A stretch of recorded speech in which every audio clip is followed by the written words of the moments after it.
네. 앞으로 이제 15일 동안, 15일이죠? 네, 15일 동안 행정법, 간편행정법 강의를 하게 됐는데요. 제 소개는 여러 가지 학원에서도 홍보를 좀 해주셔서 따로 말씀드릴 거는 없긴 하지만, 간단하게 말씀드린다면, 98년도에 사법시험을 붙었고요.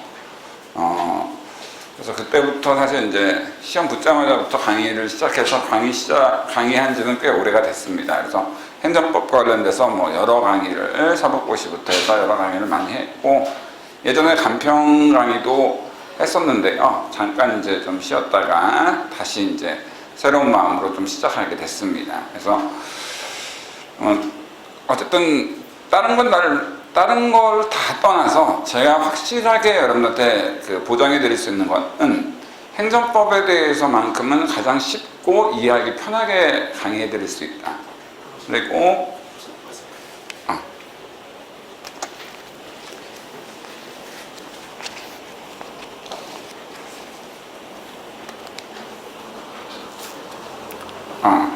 들리나요? 네. 일단 그거를 이제 말씀드릴 수 있을 것 같고, 그리고 충분히 여러분들 이제 부동산 가액공시법이라든지 공익사업을 위한 토지 등의 및 보상에 관한 법률, 이거와 관련돼서 행정법 총론에서 어떠한 쟁점으로 출제가 될 수 있는가, 이런 것들도 충분히 강의 시간에 설명을 많이 드릴 거예요. 그런 예들도 설명을 많이 드릴 테니까, 다른 건 모르겠지만 행정법 이 총론과 관련돼서만큼은 저만 믿고 따라오시면은, 여러분들이 만약 이와 관련돼서 가끔씩 기출문제에서 요즘에는 많이 나오진 않지만 그래도 나오긴 나오거든요. 그래서 나왔을 때 고득점 할 수 있게 제가 다 해드릴 테니까 걱정하지 않으셔도 될 것 같습니다. 아시겠죠? 그리고 몇 가지 당부에 말씀을 좀 드리도록 할 텐데, 저 강의가 좀 이제 필기가 좀 많긴 해요. 필기가 좀 많은데, 필기에 대해서는 어차피 자료나 이런 걸로 제가 다 정리를 해서 놔드리니까 필기를 많이 안 하셔도 됩니다. 그러니까 제가 칠판에 적긴 하는데 이해가 중심이 돼야 되니까 칠판에 적는 거 그냥 이해만 하시면 되고 굳이 필기 안 하셔도 크게 상관은 없어요. 아시겠죠? 그거 일단 먼저 말씀드리고, 그리고 이제 어차피 여러분들이 이제 공부를 하시는 거니까 결국 공부를 하셨을 때 시험에 합격하는 게 가장 중요하거든요. 그때 제 경험상에 대해서 경험으로 말씀을 드린다면은, 시험 준비를 많이 하신 분도 계실 거고, 또 이제 시작하시는 분도 계실 거고, 여러분들이 다 계시긴 할 텐데, 그러니까 저는 제 경험으로 얘기한다면, 제가 이제 고대업대를 다녔습니다만 3학년 1학기 마치고 군대 갔다 와서 바로 이제 복학하지 않고 군대 제대하자마자 1차 준비해서 한 7개월 정도 공부해서 사법고시 1차 붙었고, 그 다음에 바로 그 다음에 1년 유예가 있으니까 그 다음에 해서 2차 시험을 붙었어요. 그러니까 총 공부 기간이 한 1년 7개월 정도 됐는데, 그 당시에 나름대로 어려웠습니다. 사법고시 500명 뽑을 때라서 실제로 어려웠는데, 어떤 분들이 네가 머리가 되게 좋은가 보다 이렇게 얘기하는데, 제가 고대업대에서 학사연고 3번 받고, 그 다음에 학점이 선동열 방어율 정도였어요. 그런데 누구보다 제 동기들보다 가장 먼저 시험에 붙었어. 그건 뭐냐면은 가장 중요한 건 그런 것 같아요. 그러니까 의지죠, 의지. 본인이 얼마큼 열심히 하느냐. 그러니까 시험에서는요, 우리가 학문을 하는 게 아니기 때문에 시험에서 가장 중요한 것은 막판의 스포트예요. 그러니까 결국 짧은 기간 내에 집중적으로 시간을 투자해서 할 수 있느냐. 가장 중요한 시기는 2차 공부를 본다면 2차 시험장에 들어가기 전부터 한 2개월 정도, 이때 어떤 진짜 스포트를 해야 되는데, 저는 제가 장담하는 게 제가 공부한 양은 1년 7개월 동안 공부했지만 제가 저만큼 공부한 사람이 충분히 그러니까 합격 숫자보다 훨씬 적었다고 제가 장담을 해요. 때문에 저는 시험장 들어갈 때 제가 떨어진다는 생각 한 번도 해본 적이 없어. 그러니까 시험장에서 긴장도 안 했어요. 아시겠죠? 그러니까 본인이 확고한 의지를 갖고 본인이 실제로 열심히만 하시면은 어느 시험이든 저는 붙을 수 있다라고 봐요. 아시겠죠? 근데 본인이 얼만큼 확고한 의지를 갖느냐, 이게 중요한 거죠. 아시겠죠? 근데 저 같은 경우에는 확고한 의지를 가질 수밖에 없는 게, 일단 학점이 낮으니까 취직이 안 되고, 또 집이 여유 있었으면 저는 사법고시 준비 안 했을 거야. 원래 노는 거 좋아하는 사람이니까. 근데 집도 가난했고, 먹고 살기로는 저떤 뭐 사업적인 재능이 있는 것도 아니었고, 그러니까 오로지 이거밖에 없다고 해서 진짜 절실하게 공부를 했습니다. 아시겠죠? 공부하면서도, 물론 이제 알바라고 하긴 좀 그렇지만, 과외하면서, 제가 이제 돈을 벌어서 이렇게 했습니다만, 되게 절실했다는 거죠, 시험이. 그만큼 열심히 했다는 거. 그러니까 그거 생각했을 때, 여러분들도 그러니까 본인이 진짜 시간을 많이 투자해야 돼요. 그러니까 제가 어느 정도 했냐 했을 때는 막판 2개월 정도 남겨놓고는 하루에 14시간씩 공부했어요. 아시겠죠? 하루에 14시간. 아시겠죠? 14시간 공부하는 거 쉬운 일이 아닌 건 아시죠? 그래서 그걸 하면은 평소에 좀 여유있게, 여유는 안 되지만 평소에 공부를 하시다가 마지막 시험 남겨놓고 14시간 정도를 만약 투자를 하신다면은 2개월 정도, 그러면은 그렇게 떨어질 확률은 없다라고 보여요, 개인적으로. 그 정도가 안 되는 거야. 그러니까 안 되는 이유가 의지가 없다거나, 두 번째 의외로 또 생각해야 되는 건 체력이죠. 체력이 또 안 되시는 분들 되게 많아요. 지금 다 될 것 같죠? 그죠? 제가 그때 군대 제대하고 나서 진짜 체력이 좋았을 텐데, 지금은 뭐 형편없게 됐지만, 하여튼 그 체력이 좋을 때도 실제로 뭐예요, 마지막에는 헛것이 보일 정도로, 워낙 이제 머리를 많이 쓰고 고민하고 스트레스 받고 하니까 굉장히 체력이 했어요. 그러니까 체력도 여러분들 신경을 쓰셔야 됩니다. 아시겠죠? 그래서 그런 것들을 생각하시면서 본인이 하여튼 최대한 시간을 많이 투자한다. 그래서 자기보다 시간을 많이 투자해서 공부하신 분이 없다라고 확신이 들면은 그건 본인이 합격하신 거니까 시험장에서 합격을 확인한다고만 생각하시면 돼요. 아시겠죠? 자, 그리고 이제 그거 외에 뭐 나머지 또 다른 얘기들이나 이런 부분들에 대해서는 강의 중간중간에 하도록 하고, 예전에는 제 강의가 참 많이 웃기고 재밌긴 했는데요, 요즘에는 그렇게까지 재미는 없어요. 왜냐면 옛날엔 제가 26살 때 시험에 붙어서 인생 자체가 익사이팅 했을 거 아니에요. 그렇죠?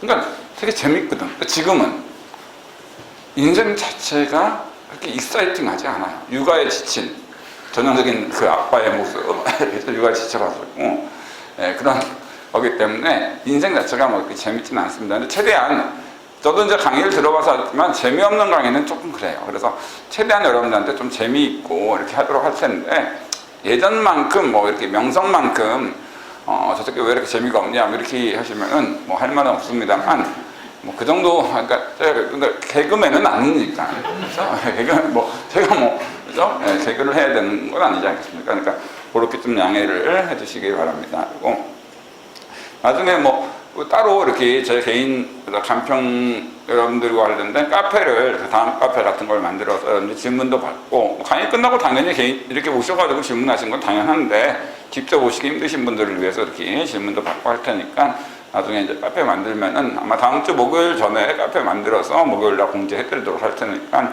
그렇게 하시면 될 것 같습니다. 자, 그리고 아마 오늘이랑 목요일날 하는 강의가 어떻게 보면 이번 간편행정법 강의 중에 가장 중요한 강의라고 보시면 될 것 같아요. 여러분들이 이미 민법이나 뭐 이런 거 배우신, 법학을 배워서 법학의 기초이론을 다 알고 계신 분도 계시지만 잘 헷갈리신 분들도 많이 있거든요. 그래서 뭐 책에다 있는 내용이에요. 그러니까 책에 있으니까 필기나 이런 거 생각하지 마시고 하는데, 오늘 강의를 통해서, 오늘이랑 목요일날 강의, 다음 주 목요일날 강의를 통해서 행정법, 그러니까 법학의 기초부터 해가지고 행정법의 기초까지 해가지고 할 거예요. 근데 이게 어떻게 보면 가장 중요해. 이 마인드를 갖고 계시면은 이제 개별보상법규를 공부하시는 데 있어서, 이게 토지보상법 사업인정이 법적성질이 뭐가 되고 여기에 대한 분쟁이 있을 때 어떤 식으로 다툴 수 있겠구나, 이런 것들을 다 알 수가 있기 때문에, 아시겠죠? 일단 오늘 하는 강의 내용 아시죠? 그리고 목요일 하는 내용은 좀 잘 보시되, 그 부분이 그러니까 어차피 책에도 다 있는 내용이에요. 책도 되게 나중에 보시면 알겠지만 상세히 설명드린 게 많이 있으니까 36페이지까지인데요. 여기까지가 이제 목요일까지 강의할 내용이라고 보시면 되는데, 이 부분이 정말 중요하니까 다른 거는 부탁은 제가 안 드리겠습니다만 이번 강의 때 거의 매번 강의 들어오시기 전에 제가 이제 월요일, 그러니까 목요일까지 강의를 하면 이게 여기까지는 아마 거의 다 될 것 같아요, 강의가. 그러면은 그 목요일 강의 끝나고 나서부터는 여기 있는 거를 그 행정법 강의 들어오실 때는 매번 한 번씩 반복해서 읽고 와서 강의를 들으시면은 그러면은 이게 이제 매번 읽으니까 이거 매번 읽어서 자주 반복하면은 되거든요. 아시겠죠? 그러면 이 내용이 거의 숙지가 돼가지고 여러분들이 행정법, 그러니까 보상법규와 관련된 전체 큰 어떤 그림을 그리시고 어떤 이해하시는데 굉장히 크게 도움이 될 겁니다. 굉장히 중요한 부분이다 라고 생각하시면서 36페이지까지는 꼭 지금 당장은 읽으시면 이해가 안 되실 수는 있으니까 강의 듣고 나서 하시면 될 것 같아요. 그럼 빨리 같이 한번 보도록 할게요. 강의와 관련돼서 요청사항이 있거나 그러니까 질문사항이 있으시면 언제든지 편하게 강의 끝나고 나서 질문하시고 목요일 날까지는 카페를 만들 테니까 다음 카페에 오셔가지고 편하게 요청하시고 뭐 상담도 좋습니다. 그리고 상담도 하시고 법률적인 상담 이런 부분에 대해서는 뭐 편하게 하셔도 되긴 하는데 제가 요즘에 사실은 실제로 변호사 활동을 잘 안 하기 때문에 근데 그래도 감은 있으니까 감도 있고 그러니까 상담은 드릴 수는 있는데 뭐 법률적인 아주 깊이 있는 내용 그러니까 여러분들 이제 좀 착각하시는 것 중에 하나가 변호사가 모든 법률적인 문제에 대해서 다 법적인 거를 완전히 알 수 있다라고 생각하시는 분들이 있는데 의사랑 똑같다고 보시면 돼요. 변호사들도 전문 영역이 있거든요. 그러니까 우리가 암 수술을 산부인과 의사가 할 수 없는 것처럼 변호사도 마찬가지로 전문 영역이 있다고 보시면 됩니다. 자, 어떤 걸 볼게요. 그럼 먼저 법학의 기초와 관련돼서 이미 알고 있는 내용이라도 다시 한번 확인한다고 생각하시면서 들어보세요. 일단 법. 우리가 사회생활하면서 준수해야 되는 규범에는 윤리규범, 도덕규범 등도 있는데 이 중에 법이라는 규범이 갖는 특징적인 점은 뭐냐?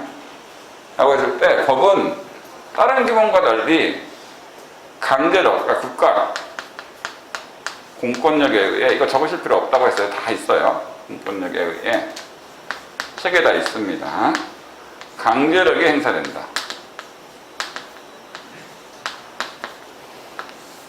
그리고 적으시기도 힘들 거예요. 글씨가 별로. 그렇죠? 어떤 국가 공권력에 의해 강제력이 행사된다. 이게 이제 법이라는 규범의 특징이죠. 그러니까 무슨 얘기냐? 윤리규범, 우리 국민들이, 우리 사회에서 사회생활하면서 준수해야 될 윤리규범으로 어른한테 반말하지 말아야 된다. 근데 이걸 위반했을 때 국가 공권력으로서의 경찰이 그 위반한 사람을 잡아서 강제로 뭐예요? 바로 감옥에 쳐넣지는 않잖아요. 그러나 법이라는 규범, 바로 형법이라는 법에 보면 250조에 살인하지 말도록 규정되어 있는데 형법에 규정된 살인하지 말아야 될 의무를 위반해서 국민이 살인했다. 이런 경우에 뭐예요? 경찰이 체포해서 국가기관인 검사가 형사소송, 기소했다고 하죠. 보통 형사소송이나 공소제기를 해가지고 형사법원이라는 국가기관에 의해 형벌이 부과되고 거기에 따라 뭐예요? 교도소라는 국가기관이 그 사람을 강제로 뭐예요? 감옥에 수감을 시키죠.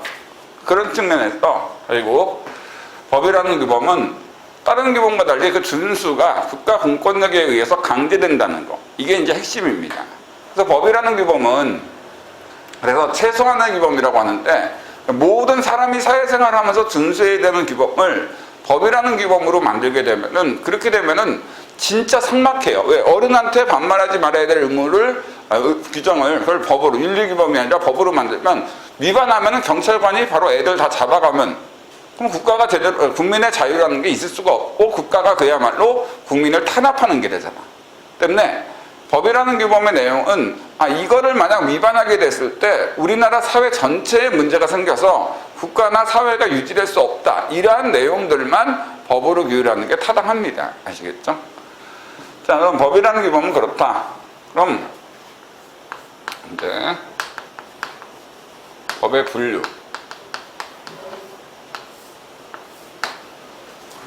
법이라는 게 어떤 식으로 분류, 그러니까 종류라고 할 수도 있고 분류라고도 할 수 있는데 법이라는 규범이 어떤 식으로 이렇게 나눠질 수 있는가 라고 했을 때 관점에 따라 틀린데요. 먼저 가장 여러분들이 잘 알고 있는 형태. 법이라는 규범의 형태가 어떤 식으로 되어 있는가 라고 했을 때 법이라는 규범의 형태가 문자화되어 있는, 그러니까 문서나 문자화되어 있는 형태로 법이라는 규범이 되어 있으면 그러한 법을 성문법이라고 합니다. 문서나 문자화되어 있는 그런 형태의 법. 거기에 비해서 불문법. 이거는 말 그대로 안일불자 문자니까 문서나 문자화되어 있지 않은 법. 이게 이제 불문법이라고 해요. 그러니까 성문법은 법의 내용이 문서나 문자화되어 있어서 국민들이 그 대한민국 법전 같은 그 법전에 더 있는 문서나 문자를 보고 법의 내용이 이렇구나라는 걸 알 수 있는 법이 성문법이라면, 불문법은 그 법의 내용이 문서나 문자화되어 있지 않습니다. 그래서 국민이 어떤 내용이 불문법인지를 문서나 문자를 보고 알 수가 없어. 그런 거를 불문법이라고 해요. 아시겠죠? 참고로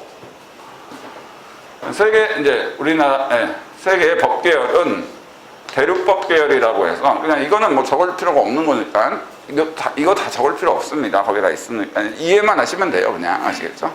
한번 들어보고 다 책에 있으니까 대륙법 계열이라고 있고 영미법 계열이 있어요.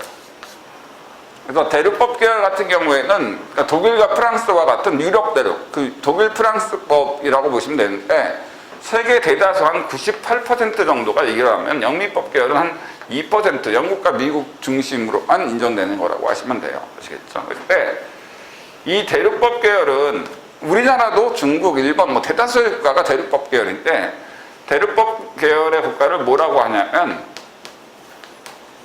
성문법 국가라고 해요. 그러니까 대륙법 계열은 법의 존재 형태가 문서나 문자화되어 있는 성문법의 형태로 우선적으로 존재한다는 거죠. 아시겠죠? 거기에서 영미법 계열은 영미법 계열, 그러니까 영국과 미국은 불문법 국가.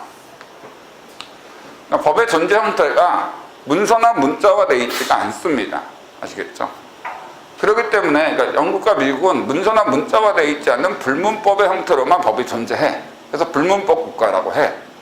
그러면 영국과 미국 국민은 도대체 어떠한 내용이 영국과 미국의 법인지를 문서나 문자화되어 있지 않으니까, 불문법으로 되어 있으니까 어떻게 알아서 그런 거를 준수해야 된다는지를 국민들이 어떻게 합니까?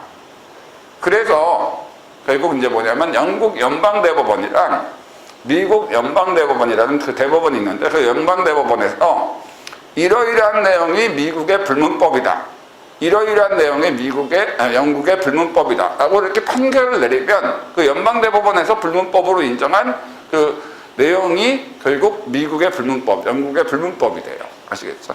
그 대표적인 예가 그 미란다 케이스라는 사건, 그러니까 미란다 케이스, 그게 미국 연방대법원 판결이거든요. 그러니까 미국 FBI가 미란다라는 살인마를 잡았는데 그 체포하는 과정에 있어서 너는 변호사를 선임할 권리가 있고 묵비할 권리가 있다는 얘기를 안 하고 체포를 했어요. 아시겠죠? 그래서 이제 이거에 따라서 이제 형사소송이 제기됐는데, 여기에 대해서 미국 연방대법원이 우리 미국에는 범죄인을 체포할 때 범죄인한테 체포하기 전에 미리 변호사 선임권과 묵비권이 있다는 걸 고지해야 된다는 게 미국의 불문법이다. 그런데 FBI가 이런 불문법에 위법하게 수사를 했기 때문에 이 사람한테 형벌을 부과할 수 없다라고 해서 미란다라는 살인마에 대해, 실제 살인했어요. 객관적 진실 인정도 해 대법원이. 근데 무죄 판결 내렸어요. 미란다라는 그 사건에서 불문법 위반으로 위법한 수사로 인해서 했기 때문에 형벌을 부과할 수 없다라는 무죄 판결을 내렸습니다. 그래서 그 판결 이후에 뭐예요? 미국 영화를 보시면 다 아시는 바와 같이 뭐예요? 미국 경찰들이 연락 범죄인들 때리고, 그렇죠? 체포하기 직전에는 결국 그 얘기를 꼭 하죠. 변호사 선임권과 묵비권이 있다는 얘기를. 그렇죠? 그런 겁니다. 근데 그게 이제 영국과 미국은 그런 식으로 미국 연방대법원과 영국 연방대법원 판결을 통해서 이게 그러니까 미국이나 영국의 불문법이구나, 법이구나라는 걸 알게 돼요. 근데 우리나라는 성법과이기 때문에 대륙법 계열로서 이러한 내용들이 법률이라고 하는 문서나 문자화되어 있는 성문법의 형태로 존재합니다. 그래서 우리나라에서도 성문법이 형사소송법에 규정되어 있기 때문에 우리나라 영화에서도 똑같은 게 이제 인정이 되는 거죠. 아시겠죠? 자, 어쨌든 그렇게 생각하시면 될 것 같아요. 그러면은 성문법 뭐가 있는가? 우리나라는 이제 성문법 국가니까 기본적으로 법의 형태가 성문법의 형태로 존재하는데, 성문법 중에 문서나 문자가 되어 있는 법의 형태, 그 성문법 중에 뭐가 있는가? 종류가 보면 헌법. 헌법이라는 게 있죠. 헌법. 이게 최상위의 성문법이라는 건 얘기 많이 들어보셨을 거예요. 왜 헌법이 어떠한 것도 헌법에 위반될 수 없고 어떤 행위도 헌법에 위반될 수 없으며, 만약 국회가 만든 법률이 헌법에 위반되면 헌법재판소라는 국가기관이 그 법률에 대한 위헌 결정을 내려요. 그럼 그 법률은 모든 국민과 관계에서 법으로서 효력이 제거돼 버립니다. 더 이상 성문법, 법으로서 효력이 없어. 그러니까 국민이 준수할 필요가 없게 돼. 근데 왜 헌법이 최상위의 성문법이라고 하는 이유는 뭐냐라고 했을 때는, 자, 우리나라 아시는 바와 같이 뭐예요? 민주주의 국가죠. 국가의 주인은 뭐죠? 당연히 국민이잖아. 그러면 법 중에 국민이 직접 만든 법은 뭐밖에 없는가? 헌법밖에 없어요. 헌법은 국민 투표를 통해서 국민이 직접 만든 법입니다. 그러니까 예를 들어서 국회의원 299명이 다 전원 찬성해서 헌법 개정안을 의결했어. 그랬더라도 국민 투표를 통해서 국민이 과반수 이상이 헌법 개정에 동의하지 않는다라고 해서 반대하면은 뭐예요? 헌법은 조문 하나, 글자 하나도 못 고칩니다. 아시겠죠? 국회가 아무리 뭐라 하더라도 뭐예요? 국민 투표를 통해서 헌법 개정하지 말라라고 하면 헌법 개정 못 해요. 한마디로 헌법은 국민 투표에 의해서 국민이 직접 결정하는 법이기 때문에 주인이 직접 만든 법보다 우월한 법은 있을 수가 없잖아. 당연한 거 아니겠어요? 그렇죠? 이해되시겠죠? 그런 식으로 보시면 됩니다. 그래서 참고로 우리가 이제 민주주의라는 것이 직접 민주주의, 간접 민주주의 있는데 어렵게 생각하지 마시고, 국가의 주인인 국민이, 민주주의가 국가의 주인인 국민이라니까 국민이 국가 의사를 직접 결정하는 게 직접 민주고, 국가의 주인인 국민이 국가 의사를 직접 결정하지 않고 자신이 선출한 대리인을 통해서 국가라는 법인의 의사를 결정하는 게 바로 간접 민주예요. 그래서 직접 민주의 핵심은 투표예요. 국민 투표.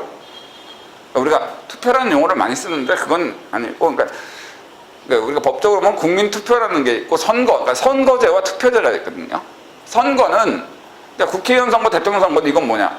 국민들이 자기가 직접 대한민국 의사를 결정하는 게 아니라 뭐예요? 바로 대한민국의 의사를 결정할 수 있는 자신의 대리인인 국회의원과 대통령을 선출해서 그 대통령과 국회의원에 의해서 국가 의사를 결정하는 거죠. 이게 바로 뭐예요? 간접민주. 그러니까 국민이 직접 국가 의사를 결정하는 게 아니니까 대리인이 결정합니다. 거기서 투표는 뭐야? 바로 국민이 직접 대한민국의 의사를 결정하는 거예요. 아시겠죠?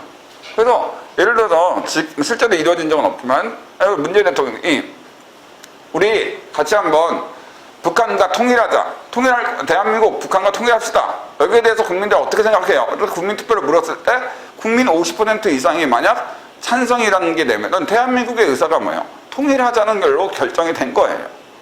이거는 뭐예요? 국민이 직접 통일할지 안 할지를 투표를 통해 결정하는 거잖아요. 이건 직접 민주주의가 되는 겁니다. 아시겠죠?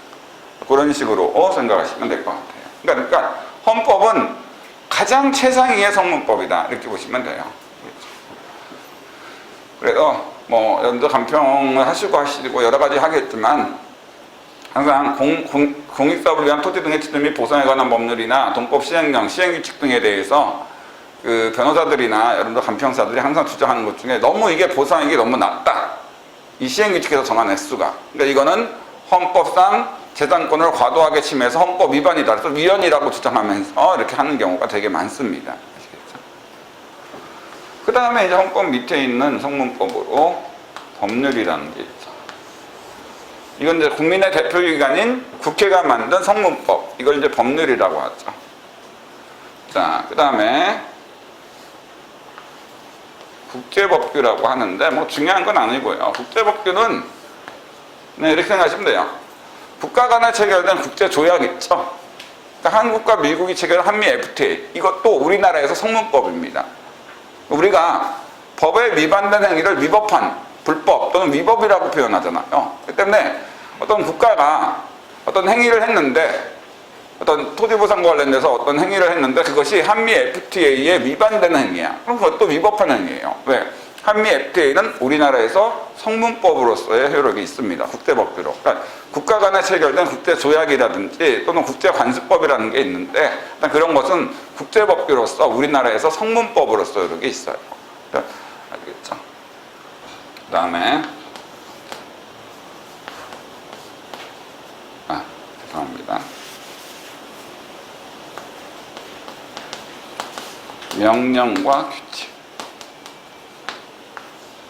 명령과 규칙. 라고 하는데, 여기에 대해서, 참고로 요거 하기 전에 좀 하셔야 되는데, 우리나라에 대등한 국가기관, 그러니까 상하 관계가 아니라 대등한 관계에 있는 국가기관은 5가지가 있거든요. 헌법에 의해서 얘들은 상하 관계가 아니라 대등한 관계가 있다고 인정한 국가기관이, 헌법에 인정한 국가기관이 5가지가 있어요. 그게 뭐냐면은 국회, 정부, 대통령 수반으로, 국회의장 수반으로 국회, 대통령 수반으로 하는 정부, 대법원장을 수반으로 하는 법원, 그 다음에 헌법재판소장을 수반으로는 헌재, 그 다음에 선관위, 중앙선거관리위원회 위원장을 수반으로 하는 선관위. 이 5가지의 기관은 상하 관계에 있지 않고 대등 관계에 있습니다. 아시겠죠? 이해되시겠죠? 그렇기 때문에 이 5가지 국가기관은 별개의 기관으로서 상하 관계에 있고 대등 관계에 있으니까 뭐예요? 공무원을 뽑을 때도 시험이 달라요. 일반적인 공무원 시험은 정부에서 뽑는 공무원 시험이지만 국회에 뽑으면 뭐 입법고시나 국회직이라고 뽑고, 법원은 법원직 시험 따로 있죠? 헌재식 시험 따로 있고, 선관위식 시험을 따로따로 봐요. 그리고 간단하게 말씀드리면 대통령은 대한민국 정부의 수반일 뿐이기 때문에 대통령이 대법원장한테 뭐 해? 라고 명령할 권한이 없어요. 대등한 관계지 상하 관계가 아니거든. 그죠? 이해되시겠죠?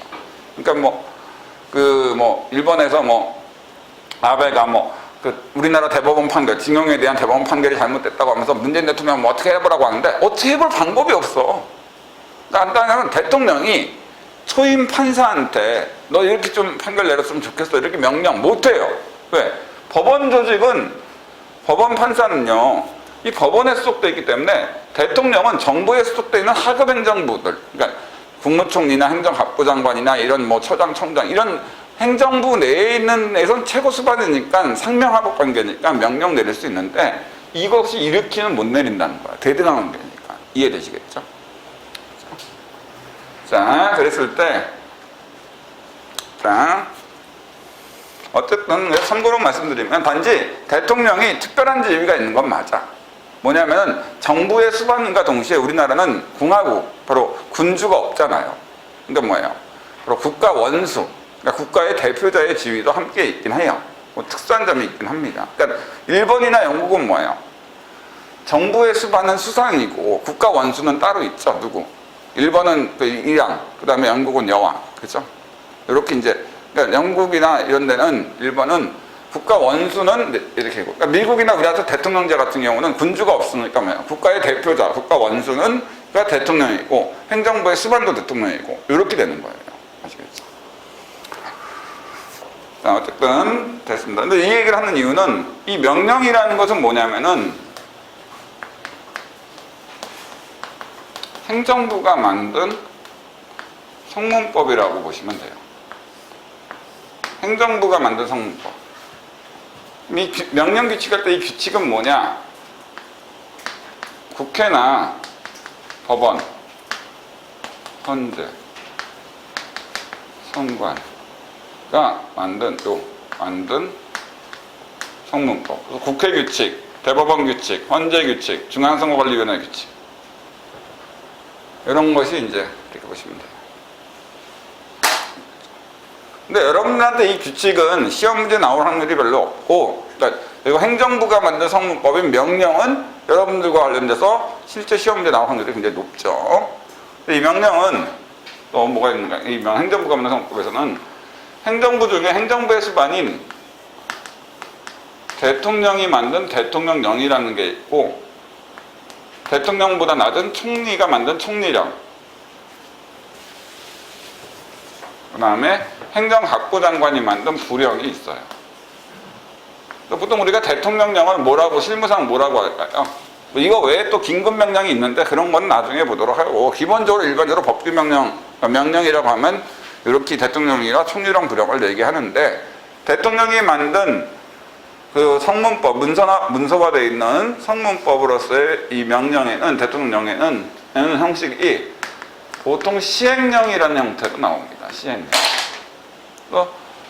공익사업을 위한 토지 등의 취득 및 보사에 관한 법률 시행령, 부동산 가격 공시에 관한 법률 시행령, 이런 시행령이라는 표현이 있으면 그거는 대통령이 만든 성문법으로서의 명령이라고 보시면 돼요.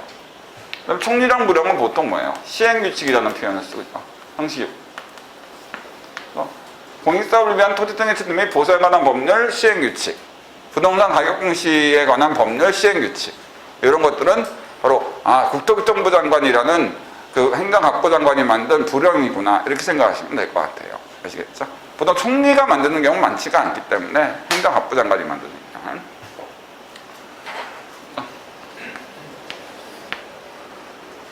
자, 그 다음에 조례규칙. 지금 다시 한번 말씀드리지만 이해하는 게 중요하고, 아시겠죠? 혹시나 이 내용들은 다 그 책에다 있습니다. 그러니까 걱정하지 마시고 이해를 바탕으로 하시면 될 것 같아요. 일단 조례규칙 할 때, 조례는 지방자치단체 중에서 지방의회가 만드는 성문법을 조례라 하고요. 서울시의회가 만드는 성문법을 조례라 한다면, 규칙은 서울시장이나 서울시 교육감이 만든 성문법, 서울시장 규칙.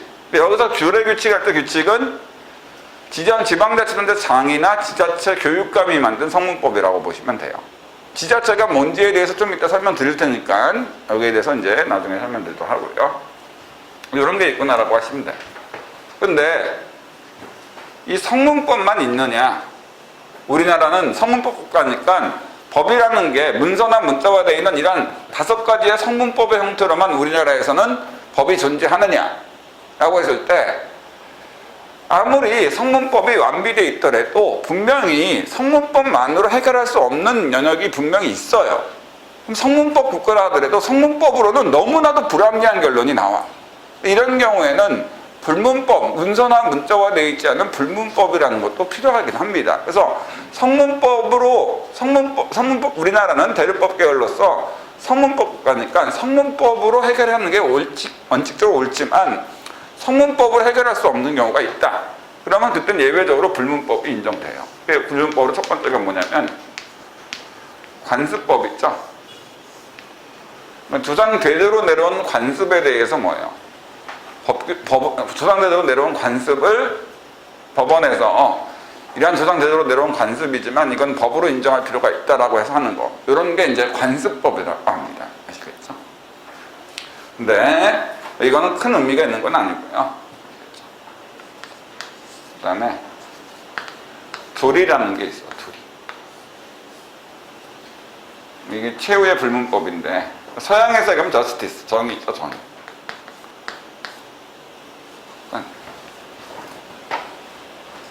자, 이거는 뭐냐면은 성문법 그리고 불문법으로 조상대대로 내려온 관습을 법으로 인정하는 관습법. 이렇게 성문법과 관습법을 다 적용하더라도 너무나도 불합리한 결론이 나오는 이러한 경우에는 최후의 불문법으로서 조리라는, 정의라고 하는데, 정의의 관념, 그러니까 조리라는 최후의 불문법에 따라 판결을 내립니다. 아시겠죠? 이거는 그냥 간단하게 제가 이제 설명을 해볼게요. 여러분들, 조리라는 게 어떤 의미를 갖고 있느냐, 그냥 정의라는 건데 이런 거예요. 실제 있었던 사건인데, 군산시 대명동 사건인데, 그냥 간단하게 얘기할게요. 그러니까 법률에 보니까 국민의 생명이 위험한 경우에는 경찰권 발동할 수 있다. 그 경찰관은 경찰권 발동, 그냥 이건 적지 않으셔도 됩니다. 할 수 있다. 이해만 하시면 돼요. 경찰권 발동을 할 수 있다. 이렇게 돼 있어요.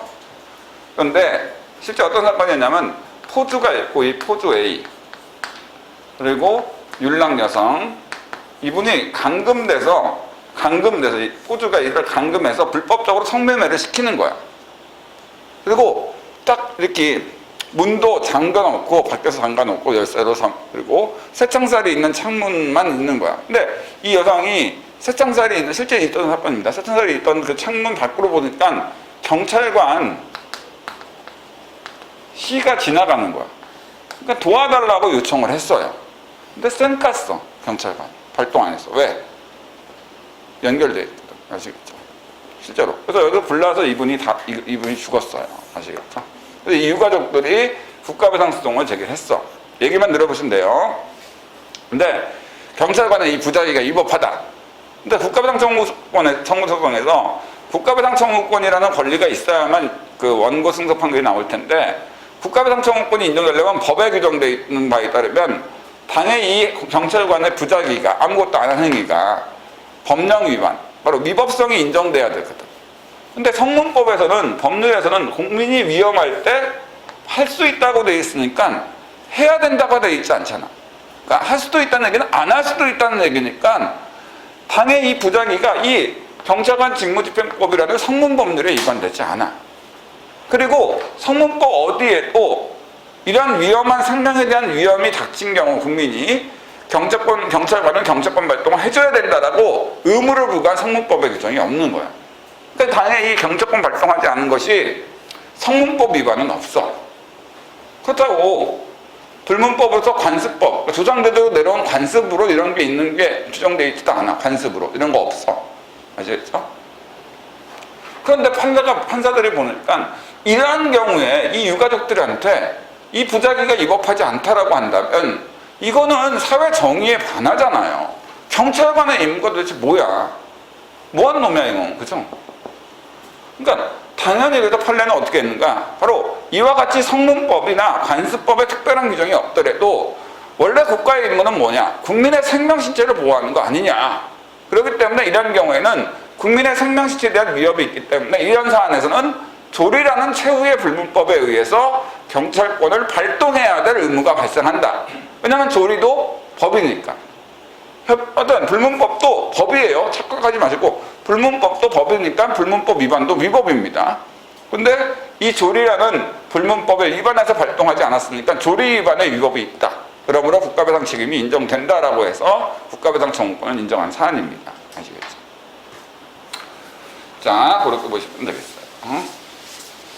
자, 됐죠? 그래서 자, 됐습니다. 그리고 이 조리는 여러분들 이제 행정법 영역에서는 행정법의 일반 원칙이라고 해서 표현이 될 텐데 그런 부분에 대해서는 나중에 설명을 드릴 수 있도록 할게요. 그러면 형태에 따른 분류는 됐고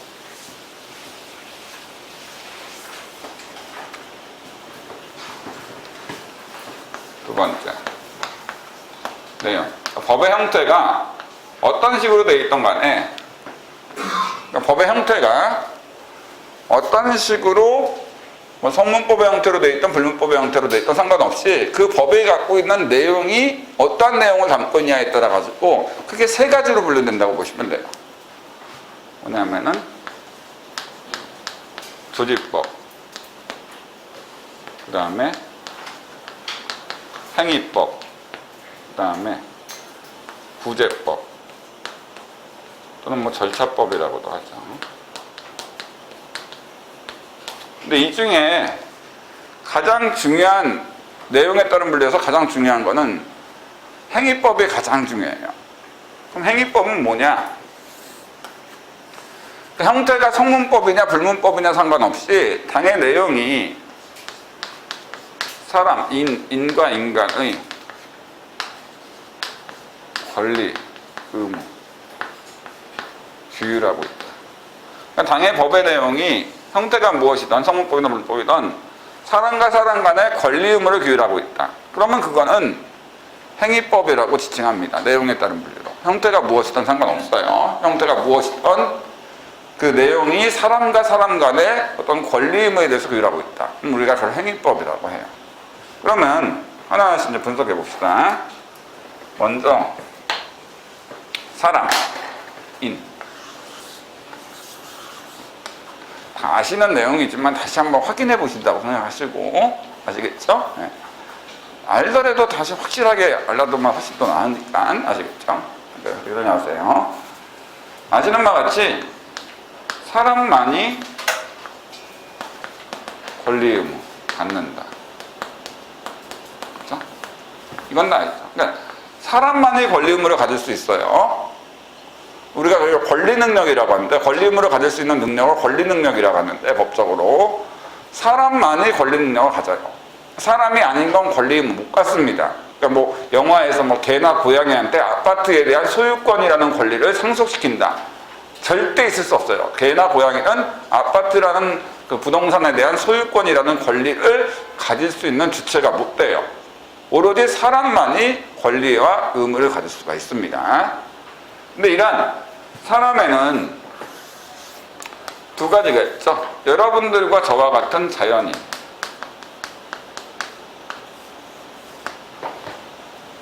그래서 자연인인 경우에는 시기는 뭐예요? 뭐 판례가 있고 여러 가지 학설이 있습니다만, 기본적으로 판례는 형사소법으로 본다면, 형법적으로 본다면 진통선. 그러니까 태아가 진통이, 그 산모가 진통이 오고 난 이후부터의 태아는 뭐예요? 자연인으로 봐요. 권리 의무 가질 수 있는. 그리고 사람이 언제 종료되는가 했을 때 자연인이 몇 박 전뒤, 심정이 멎었을 때. 아시겠죠? 그래서 그렇게 이제 봅니다. 그래서 아직 진통이 오기 전 태아를 죽였다. 누가? 약물로. 그럼 뭐예요? 그거는 살인죄가 아니죠. 왜? 살인할 때 이는 자연인을 의미하는데, 태아, 진통 오기 전 태아는 뭐예요? 자연인이 아니에요. 그럼 뭘로 처벌되죠? 낙태죄로 처벌됩니다. 살인이 아니니까, 인이 아니니까. 아시겠죠? 그런데 태아가 진통이 오고 난 이후에 태아를 죽였다. 이거는 자연인이기 때문에 살인죄에 해당하게 되는 거예요. 아시겠죠? 그렇게 보시면 되고. 자, 그 다음에 이제 법인. 말 그대로 법인은 법에 의해서 인격이 인정된 사람. 그러니까 자연인이 아니라, 자연적으로 형성된 자연인이 아니라 법에 의해서 인격이 인정된 사람을 법인이라고 하죠. 그래서 법인도 인이기 때문에 권리 의무를 갖습니다. 어떤 이 법인에는 대표적인 예가 주식회사. 우리가 주식회사 현대건설, 주식회사 삼성물산, 주식회사 삼성 SDI, 이런 주식회사라는 거 있죠. 이것들이 대표적인 법인이에요. 그러니까 여러분들 생각하는 삼성그룹, 그거는 뭐 공정거래법이나 이런 데 특별한 그런 데서 좀 의미가 있지만, 삼성그룹은 권리 의무를 가질 수 있는 법인이 아니에요. 삼성그룹이라는 지칭은 뭐냐면, 이재용 씨와 그 일가가 경영권을 갖고 있는 그런 여러 가지의 주식회사, 수십 개의 주식회사라는 법인을 묶어서 삼성그룹이라고 하는 거지, 실제로 삼성그룹이라는 법인은 없습니다. 그렇기 때문에 예를 들어 주식회사 삼성물산, 레미안 아파트 만든 삼성물산이라는 법인과 주식회사 삼성전자는 별개의 사람이에요. 그다음에 매매계약 체결해서 삼성물산의 토지에 대한 소유권을 삼성전자한테 이전시킬 수도 있고, 이렇게 여러 가지 할 수 있는 겁니다. 아시겠죠? 그 다음에 사단법인, 재단법인. 사단법인은 사람들이 모여서 만든 걸 법인 만드는 거. 재단법인은 보통 이제 사립 초중고등 대학교, 이건 재단법인이라는 법인이 운영하죠. 사립대학교는 자연인도 아니고 법인도 아니기 때문에 뭐예요? 사립대학교 자체, 그러니까 만약 학생들이 등록금을 냈을 때 사립대학교는 자연인도 아니고 법인도 아니니까 돈에 대한 권리를 가질 수가 없어요. 그러니까 실제로 뭐예요? 사립대학교에 이제 등록금을 냈다라면 그 사립대학교가 소속되어 있는 재단법인이라는 법인, 바로 사람한테 그 권리 의무가 다 기속된다고 보시면 돼요. 이거 외에 뭐예요? 국가, 대한민국이죠. 국가도 당연히 법에 의해 인격 인정되는 법인입니다. 아시겠죠? 그렇기 때문에 간단해요. 국가에서 돈을 빌렸는데 돈을 못 갚아. 예를 들어 그래서 미국은 망할 염려가 없는 거야. 중국이 지금 위안화를 긴축 통화로 하려고 하는 이유가, 아무리 중국이 노력해도 안 되는 이유가, 미국은 달러가 지금 세계 화폐가 같은 거잖아요. 그래서 미국이라는 연방정부, 그러니까 국가라는 법인이, 미국이라는 국가 연방정부 법인이 그 달러를 너무 많이 빌렸어. 그러니까 국가 채권을 발생해가지고 중국이나 이런 데한테 달러 많이 빌려가지고, 그래가지고 갚아야 될 의무가 있는데 못 갚아. 근데 파산이 안 돼. 왜? 찍으면 되잖아. 자기가 달러 찍는 데인데. 그죠? 그러니까 얘들은 하는데, 우리 IMF가 온 게 뭐예요? 대한민국이라는 국가라는 법인이 돈을 빌렸단 말이에요. 달러로. 근데 빌려준 데에서 지금 우리나라가 달러가 없어. 달러를 못 갚으니까 뭐예요? 그럼 원화로 갚으면 안 됐다. 그러니까 무슨 말도 안 되는 소리 하네. 달러 줘. 못 갚는다는 거야. 그러니까 뭐예요? 파산되는 거죠. 근데 그 파산 막기 위해서 뭐예요? IMF라는 은행, 세계은행한테 돈 빌려줘. 그 돈으로 이제 맞겠다. 그러니까 IMF가 빌려주는 조건으로 우리나라 경제 IMF 입맛에 맞게 변경시켜. 그래서 뭐예요? 그 1년 6개월 동안 IMF 시절에 뭐예요? 그야말로 우리나라는 뭐예요? 실제로 IMF의 속국이 됐던 거죠. 지금도 지금 그때 뭐예요? IMF의 여파로 뭐예요? 실제로 외국인들의 어떤 투자 자본들이 가장 빼먹기 좋은 나라가 지금 대한민국이에요, 사실은. 아시겠죠? 하여튼 그렇습니다. 그러니까 국가도 파산될 수 있어요. 돈 빌렸는데 못 갚는다. 간단히 법인이니까 파산되는 거지 뭐. 아시겠죠? 자, 됐습니다. 근데 지금 우리나라의 대한민국은 파산될 염려는 없죠. 네, 파산될 염려는 뭐 대한민국은 지금은 좀 안정돼 있습니다. 그때의 어떤 여파로 인해서. 그 다음에 지방자치단체.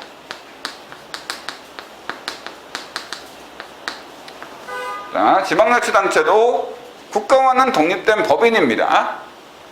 그러니까 옛날에는 모르겠지만 지금은 뭐 논의할 필요도 없이 지방자치단체고 국가와는 독립된 법인이에요. 그러니까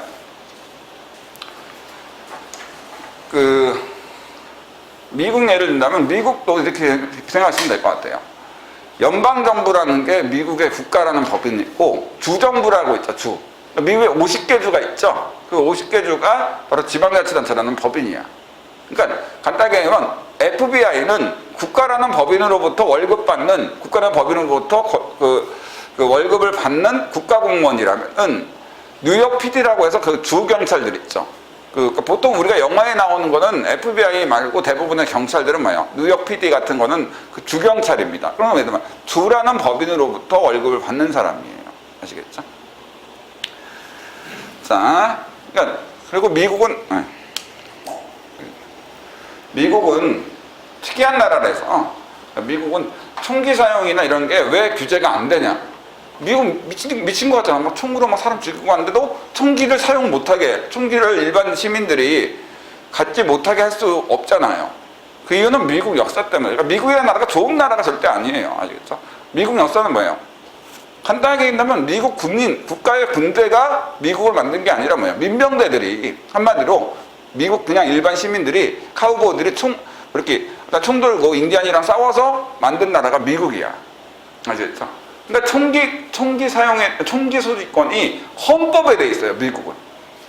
수정헌법, 미국 헌법에. 그러니까 헌법에 돼 있으니까 미국 최고법에 모든 국민은 총을 사용할 수 있다. 이렇게 돼 있으니까 해볼 방법이 없는 거야. 오바마가 그렇게 하려고 하더라도 규제할 수 있는 방안이 없는 거죠, 사실은. 아시겠죠? 미국이라는 나라가 좋은 나라가 아니에요. 그리고 일단 그거 외에도 미국 좋지 않은 거, 이번에 코로나를 보더라도 알 수 있고, 여러 가지 하여튼 골 때리는 나라입니다. 아시겠죠? 골 때리는 나라라고 보시면 돼요. 어쨌든 우리나라는 지방자치단체가 이렇게 있는데, 지방자치단체라는 법인은 국가와는 독립된 법인이에요. 그래서 참고로 우리가 국가라는 법인과 근로계약이라는 권리의무관계를 체결한 자연인을 국가공무원이라고 한다면요, 지방자치단체라는 법인과 권리의무관계를 체결하는 공무원을 지방공무원이라고 합니다. 아시겠죠? 법이 적용되는 법이 달라요. 그래서 지방자치단체는 광역지자체라고 해서 거기 다 적혀져 있으니까, 광역지자체는 이런 법인은 특별시, 그냥 광역시, 그러니까 서울특별시밖에 없죠. 특별시는 광역시. 그 다음에 도. 설마 거제도, 흑산도 이런 거 아닌 건 아시죠? 경상북도, 전라북도예요. 이거 그죠? 설마 거제도, 흑산도 이걸 생각하시진 않겠죠? 그 다음에 특별자치시. 세종시 하나 딱 있고, 특별자치도, 제주도 딱 하나 있습니다. 그 다음에 기초지방자치단체로, 얘들도 법인이에요. 각각 독립된. 특별시, 광역시 밑에 있는 구, 도 밑에 있는 시군. 얘들은 각각 독립된 법인입니다. 한마디로 서울특별시는 국가와는 독립된 법인이지만 또 관악구도 서울특별시와는 또 독립된 법인이에요. 그러니까 관악구 공무원들은 관악구라는 법인으로부터 월급을 받는 거고, 서울시 공무원들은 서울시라는 법인으로부터 월급을 받는 거예요. 아시겠죠? 시군 마찬가지고. 그리고 근데 단지 우스갯소리로 얘기했지만, 분당구나 판교구는 권리의무를 가질 수 있는 사람입니까? 아니에요. 주소가 어떻게 돼요? 경기도, 성남시 여기까지 법인이에요. 성남시 밑에는 분당구는 법인격 없습니다. 그러니까 분당구 판교 주민들이 내는 지방세라는 그 돈에 대한 권리는 뭐예요? 성남시가 다 기속이 되는 거예요. 그렇기 때문에 뭐예요? 성남시는 부자죠. 보통 지방세라는 게 뭐냐면은 재산세, 그러니까 이 아파트 가격에 대해서 매기는 재산세랑 지방소득세, 그러니까 그 안에 있는 사람이 소득이 많고 땅값이나 뭐예요? 그 아파트 가격이 높으면은 뭐예요? 지방자치단체라는 법인은 뭐예요? 세금을 많이 얻으니까, 돈을 많이 얻으니까 뭐예요? 파산될 염려가 없어요. 그러니까 그렇기 때문에 서울에 있는 모든 구는 다 아무리 관악구가 좀 아파트가 낮더라도 진짜 많잖아. 사람도 많고. 그리고 아파트 가격도 일단 높지, 지방보다. 그렇죠? 서울에 있는 구나 성남시나 이런 데는 망할 염려는 없는 거예요, 사실은. 아시겠죠? 자, 근데 그 성남시가 파산될 뻔했어, 예전에. 이재명 시장 전에. 아시겠죠? 그래서 그분이 대단한 능력자예요.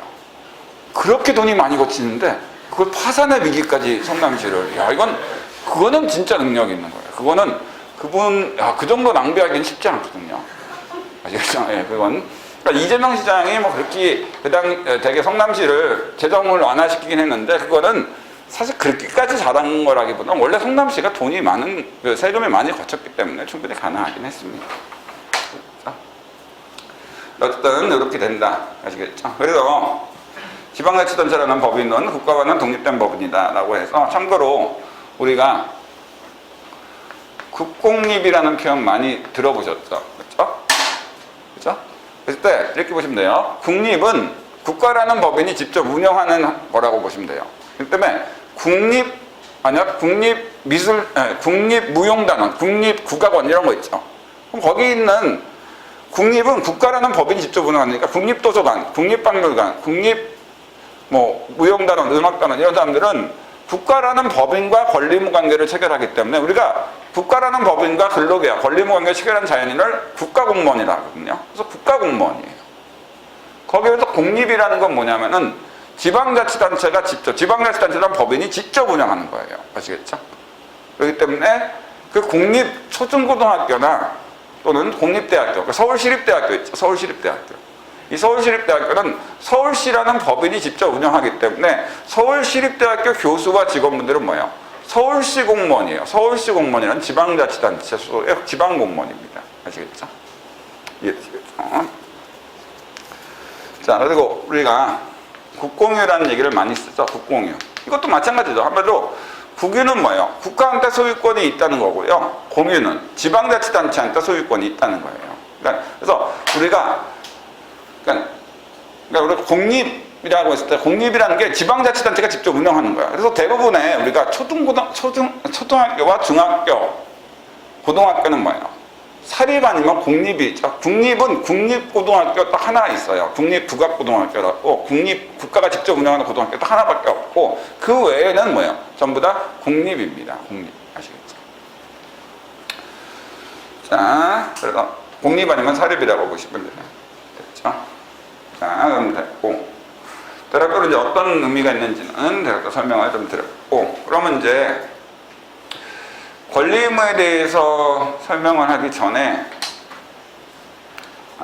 권리 의무는 일단 설명하고 일단 조금만 더 하고 쉬도록 할게요. 원래 10분 하고 10분 정도 쉬기로 했는데 조금만.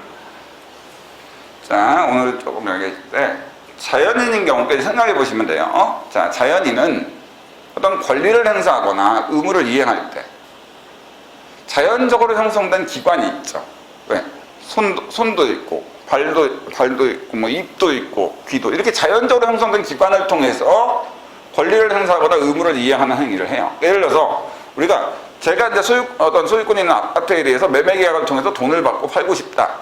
그러면 매매계약서라는 거를 작성할 때 뭐예요? 제 손이라는 기관을 통해서 작성하잖아. 그렇죠? 그러니까 이렇게 자연인은 어떤 행위, 그러니까 권리를 행사하거나 의무를 이행하는 것 같다. 어떤 행위를 할 때 자연적으로 형성된 손이나 발, 입을 통해서 한단 말이에요. 아시겠죠? 근데 아시는 말 같지 뭐예요? 법인은 얘들은 자연적으로 형성된 기관이 있어요. 그러니까 우리 자연인으로 얘기하면 손발, 입에 해당하는 게 있어. 예를 들어서 대한민국이란 법인이 어떤 토지에 대한 소유권이 있는데 이거를 삼성물산이라는 법인한테 돈을 받고 팔고 싶어. 그럼 이제 매매계약서라는 매매계약을 체결해야 될 거 아니에요. 매매계약서를 작성해야 되는데 대한민국에 나와서 대한민국의 손발입이 사인한 실제 그게 있어? 대한민국에 실체가 있는 게 아니잖아. 직접 매매계약 체결하는데 나와서 사인할 수 있는 자연인으로 얘기하면 손발입에 해당하는 기관들이 없잖아. 그러니까 이 법인은 권리와 의무를 가질 수 있는데 실제로 권리를 행사하는 행위를 하거나 의무를 이행하는 행위를 할 때 그 행위를 할 수 있는 그 손발에 자연인으로 얘기하면 손발입에 해당하는 기관이 자연적으로 형성되어 있지 않으니까 법인인 경우에는 뭐예요? 조직법에 의해서, 조직법이라는 법에 의해서 자연인한테 손발입비 뭐 이런 것에 해당하는 기관 구성, 기관 구성이라는 건 기관을 만든다는 거예요. 기관 구성 및 기관에게 일정한 직무범위로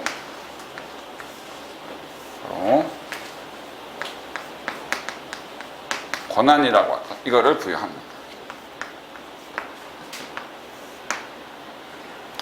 법인은 조직법에 의해서 자신의 자연인인 경우 자연적으로 형성된 기관이 있지만 법인은 자연적으로 형성된 기관이 없으니까 조직법에 의해서 이 기관이라는 걸 만들고 그 기관한테 일정한 직무범위, 권한이라는 걸 부여해요.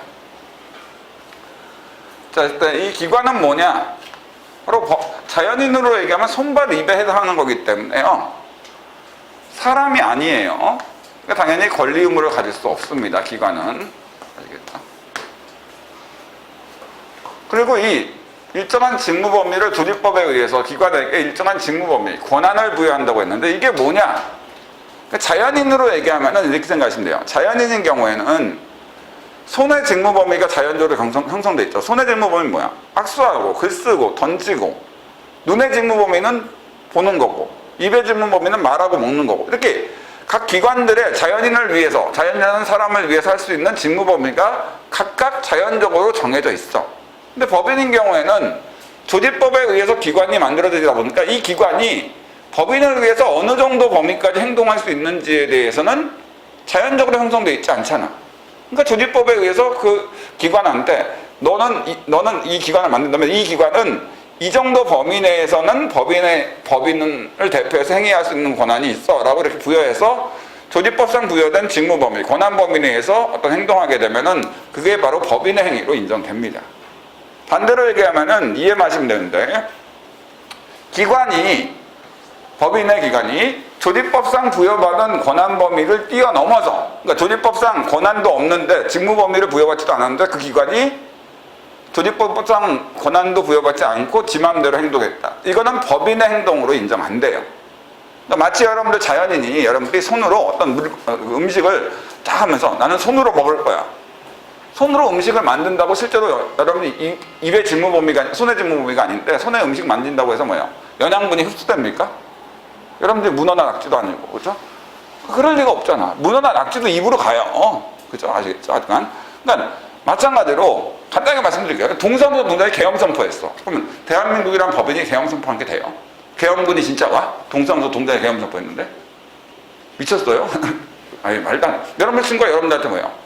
여러분들 집에 대해서 여러분들 권한도 없는 여러분 친구가 철거 명령 내렸어. 여러분 그 건물 철거해야 돼? 당연히 철거할 필요가 없는 건 당연한 거잖아. 그러니까 한마디로 조직법상 기관이 부여받은 권한 범위 내에서 행동해야지 그것이 법인의 행동으로 인정된다는 거야. 그러니까 삼성물산의 대리라는 기관과 현대건설의 대리라는 기관이 합병계약서에 사인했어.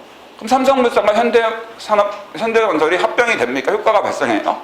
안 발생하죠. 왜? 대리한테는 조직법상 대리라는 기관한테는 뭐야? 삼성물산과 현대건설이라는 법인, 주식회사에 합병할 수 있는 합병 계약을 체결할 수 있는 권한이 없어요. 못하는 거야. 하면은 그건 법인의 행위로 인정 안 되고 그냥 둘이 뭐예요? 그냥 미친 짓 한 거죠. 아시겠죠? 이해되시겠죠? 그런 거예요. 그래서 보통 얘기한다면은 주식회사인 경우에는 주식회사의 어떤 의사를 결정하고 그걸 외부에 표시할 수 있는 권한이 뭐예요? 대표이사라는 기관한테 있습니다. 그러면 대표이사. 회장 이런 거 다 필요 없는 거. 그건 법에 규정되어 있지 않은 기관이 있고, 조직법상 규정되어 있는 주식회사의 기관은 결국 대표이사, 이사, 감사 이런 게 이제 규정되어 있어요. 그래서 대표이사만이 그 회사를 의사를 결정해서 외부에 표시할 권한이 있어요. 그러니까 그래서 만약 대표이사가 아닌 어떤 주식회사 삼성물산의 대표이사가 아닌 사람이 그러니까 뭐 감사의 기관이 어떤 합병계약 체결했다. 그럼 다 무효입니다. 아시겠죠? 그거는 삼성물산이 체결한 계약이 아니에요. 조직법상 권한 부여받은 범위 내에서만 기관은 행동해야지 법인 행위로 인정돼요. 아시겠죠? 그래서 우리가 나중에 얘기하겠습니다만 국가의 기관, 지방자치단체 기관이 있는데 국가의 기관으로 나중에 보시면 알겠지만 이제 대표적으로 대통령, 국무총리 이렇게 정부조직법에 의해서 국가의 행정기관들에 대해서 뭐예요? 쫙 정하고 있죠. 그렇죠? 그래서 그 기관들한테 각각의 일정한 직무 범위, 권한이 정부조직법에 의해서 부여되어 있단 말이에요. 아시겠죠? 이렇게 보시면 돼요. 그다음에 계엄선포 권한은 헌법 77조에 의해서 조직법에 의해서 대통령이라는 기관한테 권한이 부여되어 있단 말이에요. 그다음에 대통령만이 계엄선포할 수 있고 국무총리나 행정안보 장관이 계엄선포했다. 그건 대한민국의 행위로 인정 안 돼서 실제로 계엄군이 안 오고 그건 무효입니다. 아시겠죠? 자, 그렇게 보시면 될 것 같아요. 이 조직법이 의외로 중요한 이유는 지금 조직법 개정을 통해서 특별법으로서 만들려고 하는 게 뭐예요? 공수처라는 걸 만들려고 했죠. 그게 바로 뭐예요? 바로 국가라는 법인의 기관으로서 고위공직자 비리수사처라는 기관을 조직법을 통해서 만들어서 그 기관한테 어떤 직무 범위를 부여하려고 했어. 판사, 검사에 대해서 뭐 수사하고 기소할 권한을 부여하는 거잖아, 지금. 그러니까 판사나 검사는 옛날에는 뭐예요? 지들이 자기 스스로 기소하지 않고 하지 않아 형벌을 안 부과받아. 실제로 검사가 잘못을 저질러도 형사소송 얘기할 수 있는 권한이 오로지 검사한테만 있거든. 나중에 설명드리겠지만 왜 우리나라에서 검사가 막강하느냐? 조직법상 뭐예요? 구속영장 청구하고 수사하고 기소 권한 모두 검사한테 있어. 하나의 기관. 경찰 아무것도 못해요. 경찰청장이라 하더라도 초임 검사가 수사하지 마. 할 방법이 없어요. 수사 권한이 조직법상 검사한테만 있지 경찰한테는 절대 없거든요. 조직법상. 그러니까 경찰에서 뭐예요? 우리한테도 실제 수사 우리 하니까 우리한테 줘라고 하고. 그래서 지금 두 가지 법안, 바로 검경 수사 권한, 조정 권한이 그 법안을 통해서 경찰한테도 좀 아주 작은 사건들에 대해서는 수사할 권한을 좀 부여하고 경찰이라는 기관한테도 아시겠죠? 그리고 그러니까 검사의 권한이 워낙 막강하니까 그래서 검찰이라는 기관이 우리나라 최대 폭력 조직이라는 얘기를 많이 듣거든요. 아시겠죠? 그래서 이제 조직폭력배들이나 이런 데서 뭐라고 하다가 난 대한민국 검사다 그러면 뭐예요? 다 인사하잖아. 왜? 최대 폭력 조직의 조직원에 대한 내용으로, 그죠? 하여튼 그러잖아. 그죠? 그만큼 이제 막강한 권한이 있으니까, 하여튼 권한을 또 권력이라고도 표현하는데, 조직법상 권한이 하는 기관한테 집중되면은 그게 바로 뭐예요? 독재로 하는 거예요. 아시겠죠? 참고로 히틀러가 왜 그렇게 되는가? 바로 독일 의회에서 뭐예요? 모든 법률에서 수권법이라고 해서 모든 국가의 권한을 뭐예요? 히틀러라는 하나의 총통이라는 기관한테 다 부여한 거죠. 그러니까 이제 독재가 된 거예요. 참고로 요거까지만 하고 좀 시도를 할게요. 근데 약간 그러기 때문에 다시 한번 얘기지만 기관은 사람이 아니에요. 법인이 사람이지. 아시겠죠? 그렇기 때문에 대통령은 사람이 아닙니다. 권리 의무 못 가져요. 정부조직법이란 조직법에 의해서 권한만 가질 뿐이에요. 또 문재인 씨가 사람이 아니라고 하면 안 돼요. 박근혜는 뭐 닭이라고 할 수 있으니까 사람이 아니니까 권리의무를 못 가질 수 있다고 할 수도 있겠지만 웃자고 얘기하는 거고, 문재인 씨는 당연히 자연인으로 사람이에요. 그러니까 그러니까 이렇게 생각하시면 돼요. 대통령 문재인이라고 사인했으면 그럼 대통령이라는 기관으로서 행동하는 거니까 그거는 권한 범위 내에서 했다면 뭐예요? 대한민국이라는 법인의 권리 의무가 기속돼요. 그러니까 이렇게 얘기를 할게요. 어떤 토지에 대한 매매 계약을 체결했는데 매수인란에 대한민국 대통령 문재인 하면 대통령이라는 기관으로서 행동하거든요. 근데 거기에 따른 권리 의무는 대통령은 기관이니까 권리 의무를 못 갖잖아. 거기에 토지에 대한 소유권은 대한민국이라는 법인한테 기속돼요. 주식회사 삼성물산 대표이사 이재용이라고 사인해서 뭐예요? 대표이사는 기관으로서 행동하기 때문에 거기에 따른 권리 의무는 법인인 삼성물산한테 기속됩니다. 근데 이재용 씨나 문재인 씨가 자연인으로서 어떤 소유권을 취득하고 싶어, 토지에 대한 이런 경우에는 뭐예요? 매수인란에 문재인 이재용 이렇게 자연인 이름만 쓰고 사인하는 겁니다. 이해되시겠죠? 이런 식으로 행사된다고 보시면 돼요. 자, 그러면 이거 왜 할 게 많지만 좀 시간 강의니까 먼저 10분 정도 쉰 다음에 그 다음에 쭉 또 강의 진행할 수 있도록 하겠습니다. 10분만 쉬고 강의 진행하도록 할게요.